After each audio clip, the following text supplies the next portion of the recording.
The main event for me going into this whole card was going to be Chris Weidman versus Jacare. I thought that fight needed to happen. I thought that fight has been building up for 3 years, and I think when you're looking to establish a number one contender, look, Chris Weidman's always a good choice, but if we're being fair, Jacare Souza has been slighted a number of times and has been a guy who has done everything right at multiple times in his career. So I think that that's a good match to look at. Now, very interesting when this fight was over. Guys, please go watch that fight if you have not seen it. It is the single best I have ever seen Chris Weidman look. This was as close to a perfect performance. Look, the pressure that Weidman was putting on was incredible. The combinations, it was all punches and bunches. What we call a long. It was a long jab right at the end of his punch. Never crowding himself. Wrestlers always crowd themselves. Never crowded himself. Long punches.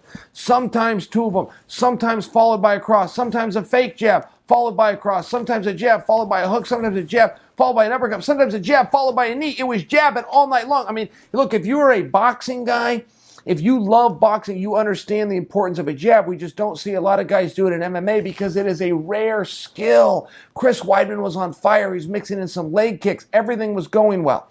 When Chris Weidman could back Jacare up, he was dominating that fight. When Jacare could put, and that was the entire first round, when Jacare finally could push Chris Weidman back, and that's the way Jacare loves to fight. So when Chris did it to him in the first round, really threw him off. When Jacare was able to come forward and push Chris Weidman back, all of a sudden Jacare is able to get off. When they were in tight, it was a dogfight. I don't know who was winning. Jacare was going to the body. Weidman was uppercutting to the head. It was an absolute mess. And no matter how many big shots Jacare landed or Weidman landed on Jacare, neither one of them wanted to wrestle. And this was not your typical wonderful grappler versus wonderful grappler. Let's stay on our feet and see who's better. And the reality is we both suck. No, it was not that. This was a high-level kickboxing dog fight. This was the fight of the night. This was action-packed, and quite frankly, Chris Weidman was showing us the way, and he was showing us the recipe to deal with these master submission experts, okay? It was a perfect fight until it wasn't. And it wasn't even a combination that put him down. It was not an exhaustion. It was not a heart. It was not any of those things that would bring any fighter a kind of shame. He took one shot, less than 1/10 of 1 second of that fight didn't belong to Weidman. And I don't want to slide Jacare. I thought Jacare looked great. Weidman broke his nose. Jacare pushed through. Jacare was fatigued. He pushed through. I don't want to slide him at all. I am just sharing with you the other side of the coin that is so often missed. A great athlete oftentimes will have their best performance in defeat.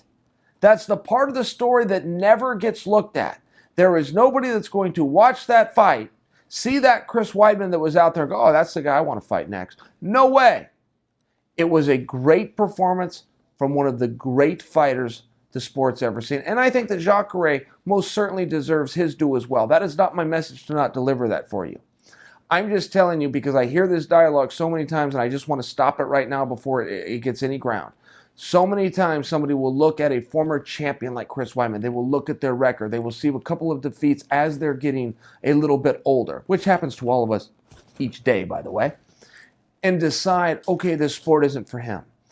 That is not as what is at all what's going on with Chris Weidman. He was getting the best of Yoel Romero until he caught that knee. He was in a dogfight with Gegard Mousasi until the knee, and however that all ended, I have to go back and rewatch it. He was winning the fight with Jacare until one punch that took less than 1/10 of a second. I would encourage you to know that, and I will maintain my initial position. That is the best Chris Weidman I've ever seen.